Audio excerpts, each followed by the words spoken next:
चलिए दोस्तों, आज के इस न्यू वीडियो में हम लोग बात करते हैं बिहार बोर्ड के 2024 के सिलेबस के बारे में। एंड जो स्टूडेंट 2024 में एग्ज़ाम देंगे वो डेफिनेटली 2023 में ट्वेल्थ में जाएंगे एंड प्रिपरेशन करेंगे ट्वेल्थ का। तो चलिए बात करते हैं फिजिक्स का सिलेबस क्या होने वाला है। वैसे तो कोई चेंजेस किए नहीं गए हैं, तब भी यह जो सिलेबस है वो अप टू डेट सिलेबस है। तो चलिए बात करते हैं इसके बारे में।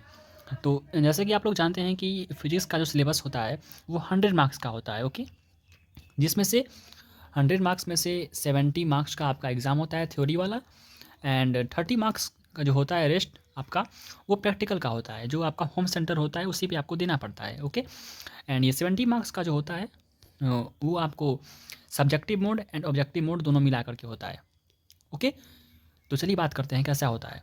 तो 70 मार्क्स का जो आपका क्वेश्चन इसमें पूछा जाता है थ्योरी पार्ट में, उसमें से 35% ऑब्जेक्टिव होता है एंड 35% सब्जेक्टिव होता है। 35% आपको ऑब्जेक्टिव इसमें आस्क किया जाएगा, एंड फिर अगेन 35 मार्क्स का जो होता है वो सब्जेक्टिव होता है, जिसमें से फिर एक है जो 35 मार्क्स का जैसे आपको ऑब्जेक्टिव पूछा जाता है, उसमें आपका total number of objective question जो होगा वो डबल होगा। कहने का मतलब 35 का आपका आंसर देना है, जिसमें आपको 70 टोटल क्वेश्चन होंगे ऑब्जेक्टिव के, जिसमें से आपको उसमें से सिलेक्ट करके 35 मार्क्स का ऑब्जेक्टिव आपको OMR शीट पे फिलअप करना है, आपका आंसर देना है। ओके, एंड रेस्ट 35 मार्क्स जो ये बचता है वो आपको रिटर्न देना पड़ता है और लिखना पड़ता है। आपका जो सब्जेक्टिव मोड होता है वैसा होता है। तो यही है सिलेबस ओवरऑल। तो चलिए हम लोग बात करते हैं अब सिलेबस के करिकुलम में है क्या क्या इसमें है जो आपको पढ़ना पड़ेगा एंड उसके बाद आपको एग्ज़ाम देना पड़ेगा। तो चलिए हम बात करते हैं उसके बारे में। तो इसको हम फर्स्टली इरेज कर देते हैं। तो बेसिकली सबसे पहले आपका जो पोर्शन आता है वो इलेक्ट्रोस्टैटिक्स का आता है, जो काफ़ी मेजर 8 मार्क्स कंटेन करता है। ओके, एंड काफ़ी इंपॉर्टेंट चैप्टर भी है। फर्स्टली आप इलेक्ट्रोस्टैटिक्स ही पढ़ेंगे, चार्जेस के बारे में। एंड मेरे चैनल पे भी प्लेलिस्ट मैंने स्टार्ट कर दी है, तो आप उस प्लेलिस्ट को भी ट्यून कर सकते हैं, फॉलो कर सकते हैं। कंटिन्यूसली उसमें वीडियो आने वाली है। तो firstly unit electrostatics unit first में होगा, जो मैक्सिमम 8 मार्क्स कंटेन करता है। काफ़ी लंबा मार्क्स है, और इसमें 8 मार्क्स में आपको ऑब्जेक्टिव एंड सब्जेक्टिव दोनों मिला के रहता है। ओके, सेकंड आपका इलेक्ट्रोस्टैटिक्स जो मेजर पोर्शन है फिजिक्स का, उसको एंड होने के बाद वो फिर आपका करंट इलेक्ट्रिसिटी है, जो चार्ज के मोशन के बारे में हमको करंट में बताया जाता है, करंट इलेक्ट्रिसिटी में, जो कि आपका 87 मार्क्स कंटेन करता है। ओके, अब हम लोग ये भी देखेंगे कि करंट इलेक्ट्रिसिटी में इलेक्ट्रोस्टैटिक्स में कौन कौन से टॉपिक आने वाले हैं, वो भी हम लोग देखेंगे। तो आप वीडियो को कंप्लीटली वॉच कीजिएगा। तो यूनिट 3 पे हम लोग मूव करते हैं। यूनिट 3 में है magnetic effect of current and magnetism. Okay, जो कि वो भी 8 मार्क्स कंटेन करता है। ओके, एंड आगे है फिर यूनिट 4 में electromagnetic induction and alternating current. ये भी 8 मार्क्स का इसमें आता है। वो सारे ऑब्जेक्टिव एंड सब्जेक्टिव मिलाकर के 8 मार्क्स के क्वेश्चन आएंगे। उसके बाद फिर आगे है इलेक्ट्रोमैग्नेटिक वेव्स, इलेक्ट्रोमोटिव वेव्स, जिसको EM वेव भी कहते हैं। वो फिर आपका 3 मार्क्स का आता है। काफ़ी ईजी चैप्टर है, वन शॉट में भी आप इसको रीड कर सकते हैं। एंड उसके बाद ऑप्टिक्स, ऑप्टिक्स सबसे ज़्यादा इसमें मार्क्स कंटेन करता है। 14 मार्क्स का आता है, जिसमें आपको ray optics and wave optics दोनों पढ़ना पड़ता है। ओके, इसलिए ज़्यादा हो जाता है लंबा, इसलिए 14 मार्क्स इसमें आते हैं। उसके बाद डुअल नेचर ऑफ मैटर, जिसमें पार्टिकल नेचर वेव नेचर का हम लोग बात करते हैं, वो है लाइट के wave nature and particle nature के बारे में हम लोग इसमें बात करते हैं यूनिट 7 में। तो आपको ये 4 मार्क्स ओनली कंटेन करता है। ओके, उसके बाद हाँ, उसके बाद है एटॉमिक एंड न्यूक्लियाई, जो कि आप ये केमिस्ट्री में भी पढ़ते हैं। एटम्स एंड न्यूक्लियाई केमिस्ट्री में 11th में भी पढ़े होंगे। ये सारा चीज़ अगेन आपको फिर मिलेगा फिजिक्स में, जो 6 मार्क कंटेन करता है। एंड इसमें कुछ एक्स्ट्रा भी आप पढ़ेंगे, न्यूक्लियाई फ्यूज़न के बारे में कुछ एक्स्ट्रा भी आपको पढ़ना पड़ता है। एंड फिर यूनिट 9 में आपको दिया जाएगा इलेक्ट्रॉनिक्स, जिसमें आपको सेमीकंडक्टर पढ़ना है। काफ़ी फ़नी चैप्टर है, मेमोराइज़ करने वाला चैप्टर है। तो ये भी आपको 7 मार्क्स के आ जाते हैं।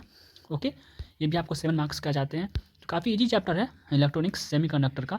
एंड अगेन आपको लास्ट में यूनिट 10 में कम्युनिकेशन सिस्टम पढ़ना होता है, जो कि 7 मार्क्स का आता है। तो टोटली आपको 70 मार्क के क्वेश्चन इसमें पूछे जाते हैं।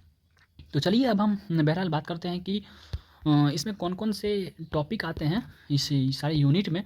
तो इस वीडियो को आप कम्प्लीटली वॉच कीजिए, जिसमें आपको कम्प्लीटली हम बताते हैं कि किसमें क्या क्या आता है।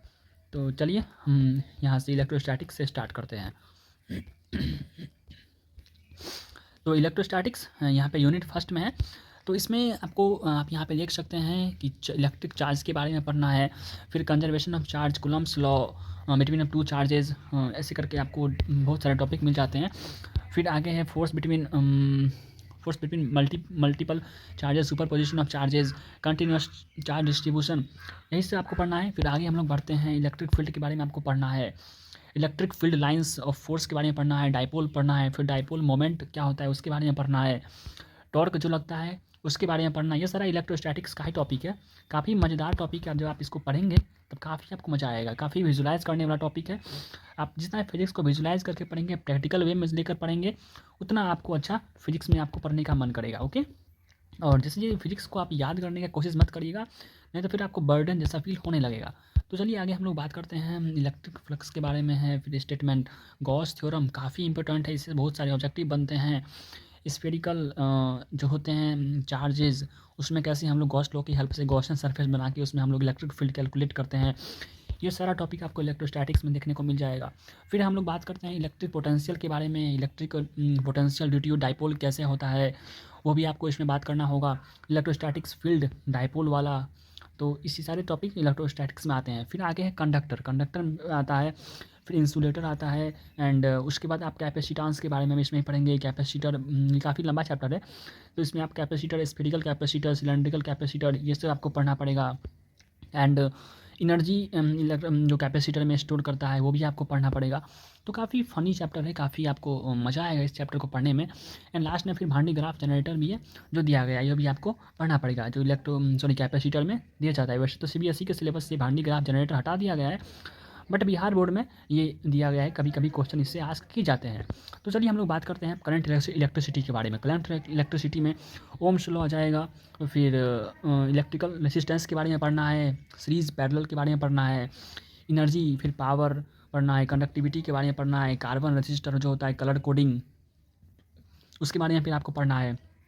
तो वैसे वैसे आप काफ़ी सारे टॉपिक हैं, तो आपको पढ़ने पड़ेंगे। तो चलिए हम लोग बात करते हैं फिर इंटरनल रेसिस्टेंस के बारे में, potential difference of EMF and cell के बारे में, व्हीटस्टोन ब्रिज के बारे में पढ़ना पड़ेगा, पोटेंशियोमीटर, ये इससे आपको लॉन्ग टाइप के क्वेश्चन आ जाते हैं। व्हीटस्टोन ब्रिज से पोटेंशियोमीटर को मिला करके लॉन्ग टाइप का क्वेश्चन आपको देखने को मिल जाता है। तो चलिए अब हम बात करते हैं मैग्नेटिज्म के बारे में, मैग्नेटिक इफेक्ट ऑफ करंट। जब आप इलेक्ट्रोस्टैटिक कंप्लीट कर लेंगे तो ये काफ़ी इजी हो जाता है इसको समझना, मैग्नेटिक इफेक्ट ऑफ करंट का। तो इसमें भी है आपको बायोट-सेवर्ट लॉ, जो आपको फर्स्ट में ही देखने को मिल जाएगा। इस लॉन्ग टाइप का क्वेश्चन देखने को मिलेगा आपको। फोर्स मूविंग चार्ज, जो uniform magnetic field and electric field, cyclotron, ये काफ़ी अच्छा है टॉपिक, इससे भी 7 मार्क्स क्वेश्चन आपको देखने को मिल जाएंगे। फिर आप यहाँ देख सकते हैं फेरोमैग्नेटिक सब्सटेंस, पैरामैग्नेटिक, डायमैग्नेटिक, ये सब अभी देखने को मिल जाएंगे। उसके बाद current loop as a magnetic dipole, dipole moment, आपको वही जो इलेक्ट्रोस्टैटिक्स में आप पढ़ते हैं ना, उसी को फिर से आपको रिपीट करके मैग्नेटिक फॉर्म में, नॉर्थ एंड साउथ के फॉर्म में आपको पढ़ना पड़ेगा। Torque due to dipole, magnetic field, bar magnet, तो ये सब आपको देखने को मिल जाता है। तो चलिए हम लोग बात करते हैं फिर इलेक्ट्रोमैग्नेटिक इंडक्शन, अल्टरनेटिंग करंट के बारे में। तो इसमें आपको फैराडेज लॉ देखने को मिल जाता है, induced EMF, Lenz's law, eddy current, self and mutual inductance, काफ़ी इंपॉर्टेंट टॉपिक है ये सारे। एसी जनरेटर आ जाएगा, फिर एलसी ऑसिलेशन, एलसीआर सर्किट, इस एलसीआर सर्किट में पहले आपको एलआर सर्किट पढ़ना पड़ता है, उसके बाद आपको फिर सीआर सर्किट, उसको फिर टोटली मिला करके आपको एलसीआर सर्किट पढ़ना पड़ता है। ओके, तो काफ़ी उतना ईजी चैप्टर है कि आप अगर कंटिन्यूसली आप सीरीज़ वाइज पढ़ते जाएंगे तो आपको कोई भी आपको डिफ़िकल्टी का फेस नहीं करना पड़ेगा। काफ़ी आप फिजिक्स को आप डीपली, कहने का मतलब आप सीरीज़ वाइज पढ़िए। अगर आप एक टॉपिक को स्किप करके पढ़ेंगे तो वो फिर आपको रिलेशन नहीं बन पाएगा। इसलिए आप फिजिक्स को फील करके पढ़िए एंड कंटिन्यूसली सीरीज़ में पढ़िए। तब तो आप एक का कनेक्शन दूसरे के कनेक्शन जब आप मिलाएंगे ना, तब आपको इंटर रिलेट करके तब फिजिक्स आपको बेहतर समझ में आएगा, कोई भी आपको बर्डन ऐसा नहीं होगा। तो चलिए आगे बढ़ते हैं हम लोग इलेक्ट्रोमैग्नेटिक वेव्स के बारे में। इलेक्ट्रोमैग्नेटिक वेव्स जो है काफ़ी शॉर्ट चैप्टर है, आप एक दिन में इसको आप पढ़ सकते हैं। तो आप यहाँ पे देख सकते हैं कि करेक्ट ट्रांसवर्स नेचर और लॉन्गिट्यूडनल नेचर, इलेक्ट्रोमैग्नेटिक वेव्स का गामा इंक्लूड, ये सब आपको देखने को मिल जाता है। फिर आगे हम लोग बात करते हैं ऑप्टिक्स के बारे में। ऑप्टिक्स में आपको यहाँ पे फर्स्टली रे ऑप्टिक्स देखने को मिलेगा, एंड उसके बाद आपको वेव ऑप्टिक्स, फर्स्ट में आपको रे और उसके बाद वेव।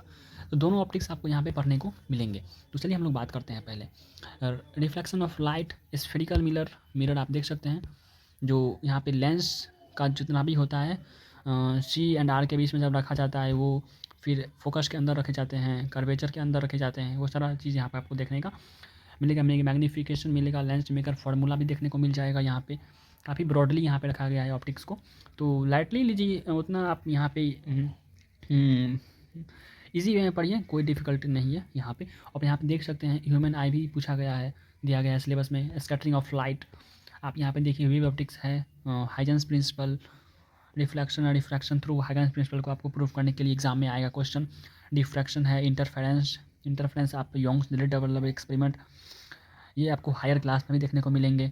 ब्रेविस्टर लॉ है, पोलराइजेशन है, यहाँ पे आप लोग देख सकते हैं, काफ़ी अच्छा टॉपिक है ये सब, काफ़ी आप मज़ेदार टॉपिक है, तो आप लोग पढ़ सकते हैं। डुअल नेचर ऑफ मैटर, जब लाइट का हम डुअल नेचर की बात करते हैं, light particle nature and wave nature के बारे में जब बात करते हैं, ये आपको सारा topic dual nature of matter में देखने को मिल जाएगा। फिर एटम न्यूक्लियाई, ये आपका 12th का ही टॉपिक है, जो आप 11th में पढ़े होंगे केमिस्ट्री में। सारा चीज़ में अल्फ़ा पार्टिकल और बीटा पार्टिकल, ये थोड़ा एक्स्ट्रा ये सब दिया, इसमें आपको पढ़ना पड़ेगा। बीटा पार्टिकल कैसे इसमें होता है, गामा रे, अल्फ़ा रे, ऐसे करके नहीं होता है, गामा रे, अल्फ़ा रे, बीटा रे, ऐसे आपको न्यूक्लियाई में आपको देखने को मिलेंगे। फ्यूजन, न्यूक्लियस का फ्यूजन होता है एंड फिजन होता है, ये सब देखने को मिलेंगे। मास एनर्जी रिलेशन भी आप, isotopes, isobar, radio activity, chemical kinetics में आपने पढ़ा होगा। ये फिर से आपको इसमें आपको पढ़ना होता है न्यूक्लियाई में।